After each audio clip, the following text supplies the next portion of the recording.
So, hi guys! So, magkano sa ng Honor X9 C5G.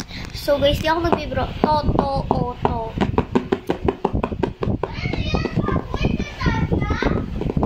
Open na natin. So, guys, anyways, nabuksan na siya ng map ko. Ilagay nyo dyan yung mga picture namin para daw ilagay ko doon sa clear case na free. Ito pala yung patusok ng SIM card. So, nalagyan na nila yun na SIM card nila, papa. Kasi inayos na nila yan.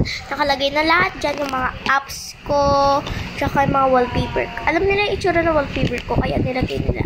Ito pala yung case. So, ako na maglalagay. Yung pala ang picture namin magkakapatid. So, yes, nandito na yun. Wait, just wait. Wait lang. Huwag kayo excited mga ante, kasi di kayo mag-unbox. Huy! Joke lang naman yun. So, shout out dyan kay Kylie Camille Suarez. Kung nanonood ka, panoorin mo to. Sana pati pa rin tayo. Ito yung picture ng K-pop na favorite ko. Ayoko siya. Ang gusto ko, ito, yung siblings. Ito ang gagamitin ko. Lagay ko lang siya dyan sa case. Tsaka, ito, ilalagay na natin to. Yan. Ito yung solo pic ko. Lagay ko muna siya yung mga pic na di ko gagamitin dito. So, yan na. So, ano muna natin? Ilagay ko muna dito yung case. Yan.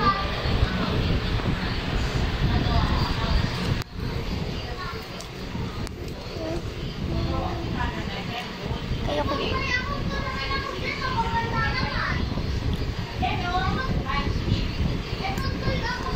So, yan. Meron na dyan fingerprint. Habang natutulog ako, ginanon-ganon nila, diba? Oh. So, guys, by the way, yan pala yung ano ko. Tapos, ito yung ano ko sa labas. Yan yung lock screen. Ang ganda, parang lang siyang iPhone. So, ito. Fingerprint. Ayan na. So, yan. May Roblox na ako. Yan palang maano ko.